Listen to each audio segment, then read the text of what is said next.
En phase avec la célébration de la 114e Journée internationale des droits de la femme, l'Association des femmes juristes du Congo, AFJC en sigle, qui milite depuis plusieurs décennies pour la protection et la promotion des droits de la femme et des enfants, à travers des plaidoyers, des publications et plusieurs campagnes de sensibilisation, a présenté une analyse critique et un guide pratique de la loi Mouebara le 8 mars 2024 à Brazzaville. Une loi que le Congo s'est dotée le 4 mai 2022 portant sur la lutte contre les violences faites aux femmes.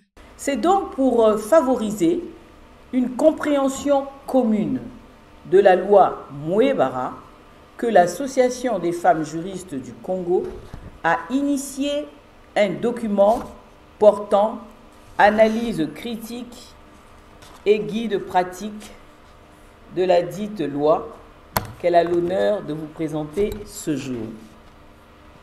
Notre démarche, bien entendu, s'inscrit dans la perspective d'un apport constructif basé sur l'étude approfondie des différentes dispositions de cette loi afin d'en faciliter l'appropriation. L'AFJC a épinglé quelques difficultés à l'application de la loi Mouebara. L'érection en infraction de l'expulsion sans motif légitime de la conjointe ou de la concubine du foyer conjugal laisse libre cours aux spéculations, d'autant qu'aucune précision n'a été indiquée. Comment comprendre le motif légitime? Il sera intéressant de voir comment cette disposition s'appliquera. Toutefois, une interrogation naît quant au régime juridique du concubinage en République du Congo. Ainsi formulée, ces dispositions sous-entend une obligation de cohabitation des concubins, alors même que le Code de la famille n'est pas explicite sur la question. Autre difficulté épinglée sur les centres d'accueil et d'hébergement d'urgence. Il serait judicieux de créer rapidement des sites d'hébergement en raison de l'importance que revêt la mesure d'éloignement susceptible d'être prononcée par le juge pour protéger la victime, ce qui n'existe pas encore aujourd'hui. Des solutions palliatives peuvent être trouvées en attendant la création de dits centres, mais elles doivent être connues des juges. Cela met en difficulté autant les victimes qui souhaitent solliciter des mesures d'éloignement que les juges qui peuvent prescrire cette mesure en vue d'assurer la sécurité de ces dernières.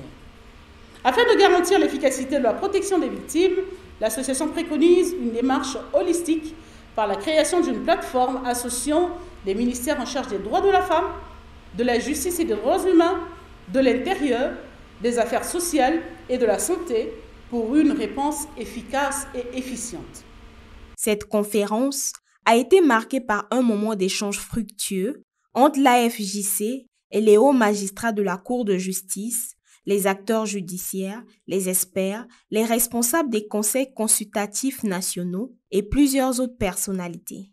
La loi Mouebara, la première du genre, qui est venue bouger les lignes en mettant les auteurs des violences face à leur barbarie, mérite d'être respectée et appliquée avec rigueur, afin qu'il n'y ait pas un fossé entre son existence et son application effective.